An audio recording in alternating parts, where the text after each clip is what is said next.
महाराष्ट्र राज्यामध्ये जिल्हा परिषद पंचायत समिती निवडणुकीची रणधुमाळी सुरू झाली आहे। सोलापूर जिल्ह्यातल्या आपल्या मंगळवेढा तालुक्यात बोसे गटामध्ये निवडणुकीला सुरुवात झालेली आहे।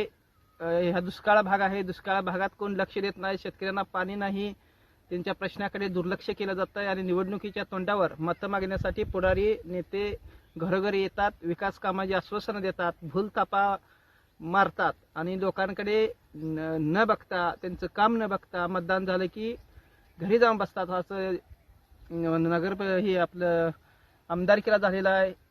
असं आमदारकी लोकसभा असेल इथून पुढल्या मागल्या काळामध्ये झालेला आहे आणि पाणी आणतो म्हणून पाणी या जीवावर त्यांनी इलेक्शन केलं। म्हणून आता तरी लोकांनी जागरूक होऊन जिल्हा परिषदेला चांगला सुसंस्कृत उच्च शिक्षित लढवय्या उमेदवार आगामी निवडणुकीत जिल्हा परिषदेला द्यावा बोसे गटातनं, अशी मी बोलतोय। आणि त्यासाठी आपल्या शेतकऱ्याचा एक माणूस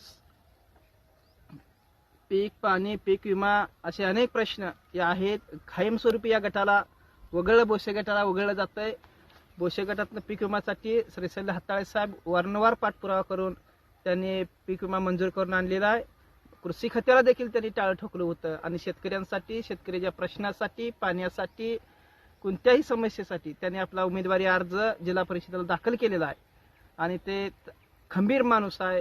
शेतकऱ्यांसाठी अहोरात्र झटणारा माणूस आहे। रात्री 12ला जरी बोलवलं तर शेतकऱ्यांच्या प्रश्नासाठी ते तिथं धावून येतात। असा माणूस बोसे गटातनं आपली उमेदवार त्यांनी जिल्हा परिषदेसाठी दाखल केलेली आहे आणि आपण सर्वांनी उद्याच्या 5 तारखेला त्यांना निवडून द्यायचा, जिल्हा परिषदेवर त्यांना पाठवायचा आहे आणि आपली असलेली कुठलाही प्रश्न, कुठले पाणी, पीक विमा, पाणी, वीज संदर्भात आपलं शासकीय विहीर मंजूर असू द्या, शेळी पालन असू द्या, कुठल्याही क्षेत्रातनं ते आपल्याला लागेल तेवढी मदत करायला त्यांची हवे आणि चांगला सुशिक्षित उमेदवार आहे। शेतकऱ्यांचा पक्ष, अनेक पक्ष त्यांच्या पाठीशी असताना देखील त्यांनी शेतकऱ्यांच्या प्रश्नासाठी अपक्ष उमेदवारी अर्ज दाखल केला आहे आणि ते लढणार आहेत। त्यांची उमेदवारी फिक्स झाली आहे।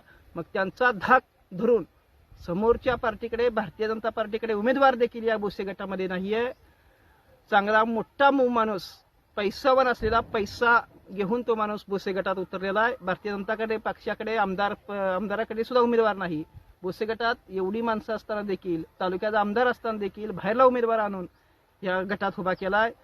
मतदारांनो, उद्या 5 तारखेला आपण योग्य निर्णय घेऊन मतदान कुणाला करायचं, भूलथापा हाणून निवडणूक जिंकून जाऊन बंगल्यात बसणाऱ्याला मतदान करायचं आहे की रात्रंदिवस शेतकऱ्यांच्या प्रश्नासाठी झडणाऱ्या माणसाला मतदान करायचं आहे, हे आपण ठरवायचं आहे आणि उद्याच्या 5 तारखेची निवडणूक करायची। त्यासाठी श्रीशैल्य हाताळे साहेब हे योग्य उमेदवार आहे। शेतकऱ्यातनं नाव वर आलेलं आहे, शेतकऱ्यांनी उभा केलेला उमेदवार आहे, म्हणून त्यांना निवडून द्यायचं आहे। जय हिंद, जय महाराष्ट्र।